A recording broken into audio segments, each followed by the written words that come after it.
बंदरों का महलों में रहने इंसान में सबसे अधिक बुद्धिमान कौन? अगर आपका जवाब है इंसान, तो चलिए आज हम आपको एक ऐसे बंदर की कहानी सुनाते हैं जिसकी बुद्धिमत्ता की तुलना लोग देवताओं के गुरु बृहस्पति और असुरों के गुरु शुक्राचार्य से करते हैं। एक राज्य में राजा चंद्र का राज्य था। राजा चंद्र को बाल्यकाल से ही बंदरों में विशेष रुचि थी और उन्हें बंदरों से बहुत लगाव था। इसी राज्य के वन में बंदरों की एक टोली निवास करती थी। इस टोली का मुखिया था उष्णस। बंदरों से विशेष लगाव के चलते राजा चंद्र ने अपने एक दूत के साथ बंदरों के मुखिया को अपनी संपूर्ण टोली को महल में आकर रहने का प्रस्ताव भेजा। उष्णस का मानना था कि बंदर वन में रहे तो बेहतर है और उन्होंने इस प्रस्ताव से इनकार कर दिया। महल की सुख सुविधाओं को ठुकराता देख टोली के बंदर नाराज होकर उष्णस का विरोध करने लगे। बंदरों के मुखिया उष्णस ने अपने टोली के बंदरों को यह समझाने की बहुत कोशिश की कि बंदरों का महलों में रहने के बजाय यदि वे जंगल में ही रहें तो ज्यादा बेहतर है। किंतु राजसी सुख सुविधाओं को देख मुंह से लार टपकाते बंदरों ने अपने सरदार की एक ना सुनी। अंततः थक हार कर उष्णस को सबकी बात माननी पड़ी और राजा चंद्र के आमंत्रण पर उष्णस अपना बोरिया बिस्तर समेटकर अपनी पूरी टोली के संग राजमहल में आ पहुंचे।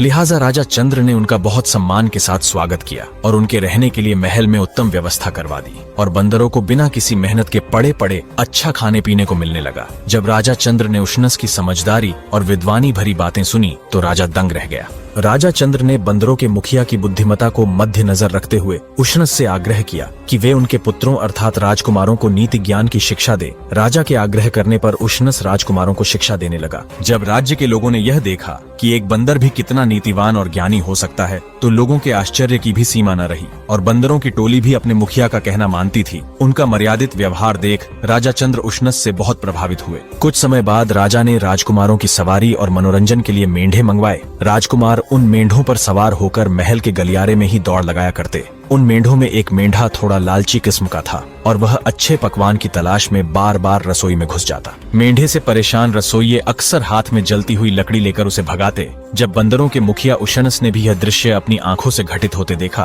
तो उसके मस्तक पर चिंता की लकीरें खींच गईं। उसने सभी बंदरों की एक बैठक बुलाई और कहा, भाई मुझे तो यहाँ बहुत बड़ा संकट आता दिखाई पड़ रहा है। हमें तत्काल ही राजमहल छोड़कर वापस जंगल में लौट जाना चाहिए, नहीं तो कदाचित अनर्थ हो जाएगा। उष्णस पर सवाल उठाते हुए कुछ बंदरों ने पूछा कि सुख सुविधाओं से परिपूर्ण इस राजमहल में भला कैसा संकट। तब उष्णस ने प्रत्युत्तर देते हुए कहा कि देखो भाई, महल के गलियारों में राजकुमार अक्सर मेंढों पर सवारी करते हैं और लालची मेंढे बार बार भागकर रसोई में घुस जाते हैं। मेंढों की इस हरकत से परेशान रसोइये हाथ में जो भी चीज आए उसे लेकर मेंढों को भगाते हैं। कई बार तो वे हाथ में जलती हुई लकड़ी लेकर भी मेंढों को मारते और भगाते हैं। अगर ऐसे ही चलता रहा तो एक दिन मेंढों के बालों की वजह से उनके शरीर में आग लग जाएगी। फिर मेंढे परेशान होकर सीधे घुड़साल की ओर दौड़ते हुए जाएंगे क्योंकि इनका निवास भी घुड़साल के समीप है। जलते हुए मेंढों के वहां जाने के परिणाम स्वरूप इनके निवास स्थान के साथ साथ अश्वशाला में भी आग लग जाएगी। जब मेंढों के शरीर पर आग लग जाएगी तो वे दौड़ते हुए सीधे घुड़साल की ओर जाएंगे, जिसके परिणाम स्वरूप अश्वशाला में भी आग लग जाएगी और राजा के तमाम घोड़े अग्नि में झुलसने लगेंगे, जिसके बाद राजवैद्य को बुलाया जाएगा।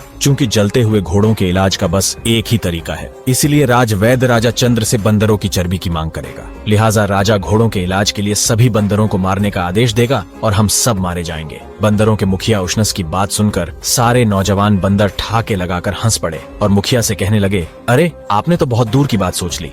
अगर हम इतनी दूर की बात सोचने लगें तो जी नहीं पाएंगे। वैसे भी खुद राजा ने हमें यहाँ महल में रहने के लिए आमंत्रित किया है। हम उसके आश्रित हैं। हमें शरण देने के बाद वह अब हमारे प्राण थोड़ी लेगा। आप क्या चाहते हैं कि महलों के ये बढ़िया पकवान और सुस्वादु भोजन त्याग कर अब हम दोबारा उसी घिसे पिटे जंगल में भटकते फिरें? नहीं नहीं, अब यह हमारे बस की बात नहीं है। तब उष्णस ने क्रोधित होते हुए अपने कुटुंब से कहा कि पकवान और सुस्वादु भोजन तो तब खा पाओगे ना जब जीवित बचोगे। अगर तुम्हें मेरी बातों पर यकीन नहीं तो ठीक है, समय आने पर तुम खुद समझ जाओगे। और रही बात कि राजा और राजकुमार बंदरों से प्रेम करते हैं, तो तुम लोग भूल रहे हो कि प्रेम वहीं टिकता है जहां उसके पीछे कोई ना कोई उपयोगिता होती है। उष्णस ने कहा, सुनो भाई, बेशक राजा को बंदर प्रिय हैं, लेकिन घोड़े उसके राजकाज के लिए कहीं ज्यादा जरूरी हैं। इसीलिए घोड़ों को बचाने की बात आएगी तो वह उसके लिए बंदरों को मरवाने में जरा भी नहीं हिचकेगा। उष्णस की बात सुनकर सभी बंदर उसका मजाक उड़ाने लगे और बोले, लगता है तुम्हारी उम्र हो गई है। यहाँ तक कि उष्णस की पत्नी ने भी उसका साथ देने से इनकार कर दिया। अंत में थक हार कर मुखिया अकेला वहाँ से चल पड़ा और एक वन में जाकर रहने लगा। परंतु उष्णस के जाने के ठीक अगले ही दिन वही हुआ जो उसने कहा था। एक लालची मेंढा हमेशा की तरह रसोई में घुसा तो गुस्से में आकर रसोइये ने उस पर चूल्हे से निकालकर जलती हुई लकड़ी दे मारी। इससे मेढे के बालों में आग लग गई होते होते सभी मेढे जल उठे और जब वे जान बचाने के लिए अपने निवास की ओर भागे तो घुड़शाला में आग लग गई। बहुत सारे घोड़े आग में जलकर मर गए और बहुत से बुरी तरह जले और घायल हो गए। राजा ने राजवैद्य को घोड़ों के इलाज के लिए बुलाया तो राजवैद्य ने तुरंत कहा, बस महाराज, बंदरों की चर्बी ही इसका इलाज है, उससे इन घोड़ों की सारी जलन शांत हो जाएगी। राजा ने न चाहते हुए भी उसी समय महल में जितने भी बंदर थे उन्हें मारने का आदेश दे दिया ताकि घोड़ों का इलाज हो सके। राजा के आदेशानुसार महल में मौजूद सभी बंदरों का नरसंहार कर दिया गया। महल में अब एक भी बंदर नहीं बचा था। जंगल में रह रहे बंदरों के मुखिया उशनस को जब अपने कुल के सर्वनाश की खबर मिली तो वह दुखी और मर्माहत हो उठा। हालांकि कुछ समय पहले उसके कुल के लोगों ने ही उसे बुरी तरह अपमानित किया था, लेकिन फिर भी उसके मन में उनके लिए गहरा प्रेम और स्नेह तो था ही। अपने संपूर्ण वंश के नाश होने पर वह दुखी और व्याकुल हो गया। वह जंगल में यहाँ वहाँ भटकने लगा। एक बार उशनस इसी तरह जंगल में भटक रहा था, तभी उसे बड़े जोर से प्यास लगी। वहीं से कुछ दूर उसे एक विशाल सरोवर नजर आया। थोड़ी दूर चलने के उपरांत वह सरोवर के निकट जा पहुंचा। उशनस पानी पीने के लिए जैसे ही झुका तभी वह अचानक चौंक गया। देखा कि वहाँ बहुत से मनुष्यों और जीव जंतुओं के पैरों के निशान थे। वे पानी पीने सरोवर में गए परंतु वहाँ से लौटे नहीं थे। इस बात से उशनस चौंक उठा। उसने सोचा, हो न हो इस तालाब में कोई रहस्य है। तभी उशनस ने पास में एक कमल की नाल देखी तो उसे तोड़कर उसने उसे पानी में डुबोया। फिर उस कमल की नाल के सहारे वह तालाब का पानी पीने लगा। जैसे ही बंदर ने तालाब का पानी पिया उसी समय उसे एक विशाल राक्षस दिखाई पड़ा। वह उसी तालाब से निकला था। उसके गले में जगमग जगमग मोतियों की माला थी जिसका प्रकाश दूर दूर तक फैल रहा था। राक्षस ने उशनस से कहा, आप बहुत बुद्धिमान हैं। मैं आपके ज्ञान और समझदारी से बहुत प्रभावित हुआ हूँ। इस तालाब का पानी पीने इतने लोग और पशु पक्षी आए जिन्हें मैंने निगल लिया, परंतु अकेले आप ही हैं जिसने अपने ज्ञान और चतुराई से खुद को बचा लिया। इसलिए मेरे मन में आपके लिए बड़ी प्रशंसा का भाव है। आप मुझसे जो भी वरदान मांगना चाहें मांग लें। उशनस ने मुस्कुराकर कहा, अगर आप मुझसे प्रसन्न हैं तो आपके गले में यह जो अद्भुत मोतियों की माला है वह कुछ समय के लिए मुझे दे दें। उन अनोखे मोतियों की माला पहनकर उशनस राजा चंद्र के पास गया तो राजा मोतियों की चमक देखकर हैरान रह गया। बोला, अरे ये तो अद्भुत मोती हैं। मैंने ऐसी मोतियों की माला कभी देखी नहीं। बंदरों के मुखिया ने कहा, महाराज, यह माला मुझे यात्रा में मिली है। मेरे कुल का नाश होने पर मैं इस कदर दुखी हो गया कि मन को चैन ही नहीं था। व्याकुल होकर मैं इधर उधर घूमता रहा, कभी किसी जंगल में तो कभी नदी किनारे। राजा चंद्र बोला, मैं तुम्हारा दुख समझ सकता हूँ, लेकिन हालत ही ऐसी हो गई थी कि न चाहते हुए भी मुझे बंदरों के वध का आदेश देना पड़ा। इसके बिना घोड़े ठीक और स्वस्थ नहीं हो सकते थे, और यह तो तुम जानते ही हो कि राजकाज घोड़ों के बिना चल नहीं सकता। इसलिए मुझे यह अप्रिय निर्णय लेना पड़ा। बंदरों के मुखिया उशनस ने कहा, कोई बात नहीं महाराज, सेवक का कर्तव्य ही है कि वह राजा के काम आए। अच्छा है कि मेरे कुल के लोगों ने आपकी जरूरत पूरी करने के लिए अपने प्राण त्याग दिए। तभी राजा का ध्यान फिर से उशनस के गले में पड़ी मोतियों की माला की ओर गया। उसने कहा, ये तो सचमुच विलक्षण मोती है। मैंने पहले ऐसे मोती कभी नहीं देखे। यह दुर्लभ माला भला तुम्हें कहाँ से मिली? उशनस ने कहा, महाराज, मैं एक सरोवर में स्नान करने के लिए गया था। वह चमत्कारी सरोवर है जिसमें स्नान करने पर मुझे यह माला मिली। जो भी उस सरोवर में स्नान करता है